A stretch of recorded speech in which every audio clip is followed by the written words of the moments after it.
Needham High School has a long history of success with interdisciplinary projects, beginning with the senior year course, the Greater Boston Project, and extending through a wide variety of other co-taught classes that combine different disciplines, and an even wider range of projects that happen in any classroom. We are most excited, though, for the future of interdisciplinary learning here at Needham High School. Being able to draw stuff from other subjects is a skill that is important to have, and I think oftentimes people think, oh, that's easy to just kind of take what you learned there and apply it somewhere else, but practicing that, especially through GBP, I think was vital. There's been a push within the system, within the community and the school to get more courses that are showing the overlap between disciplines, as well as the critical importance of collaboration skills, presentation skills, being creative, being self-directed, design thinking and problem solving. Like all these things are like, oh, these are the forefront of where education is going. This is what we do in Greater Boston Project. Can we find ways to do it in other places?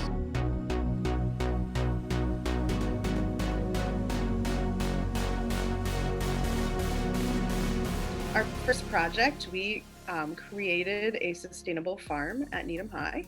And what I really found with biology was, instead of talking about nutrition and not knowing where our food came from, we really got to understand where our food comes from, how it grows, and make those connections across science.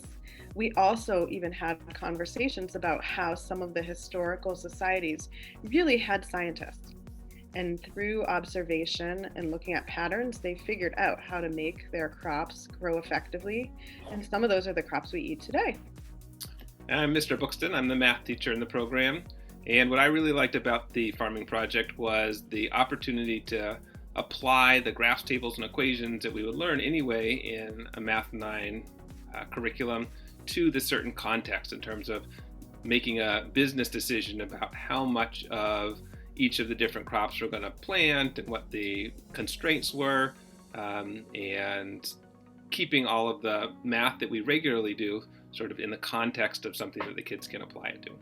I like that we did like a couple weeks we would do separated stuff, and then it would all connect to the one big project, which I really liked because it would give you like background information on like how the teachers were teaching or like what the project was about, like what the subject was and stuff. Also, all the classes are connected in a way, so I feel like it's more learning how you can apply like the different material to different things in the world and in other subjects. I'm Ms. McCauley. I'm the English teacher with 9IP. This sustainable farming project was collaborative, so students were working together in small groups, and I loved seeing that. I loved seeing them interact and sort of figure out the best ways to work together. We also asked them to present their proposals for farms through a Google site. And so for some students, this was the first time they'd ever created their own website. So we did some lessons to help them know how to do that. And then we let them try things out. And it was really cool to see the final product, to see not only their content, but also the way they had chosen to present it. It was cool because personally, I didn't work with anyone I knew. But throughout the experience, I got to know people and know like their strengths and weaknesses throughout the project, and it was cool having to talk to them and complete something. If you're a student that you know, math class is much more meaningful for you when you know the reason behind the equations you're using or what's the outcome that you're looking for, or you really enjoy, writing a paper that also is about something interesting in science, or, learning about a culture that ties in with biology or whatever it is. If you just feel like those deeper connections tend to speak to you, you like hands-on learning and you like doing projects together, making education social, then this would definitely be a class I think that you'd want to look into.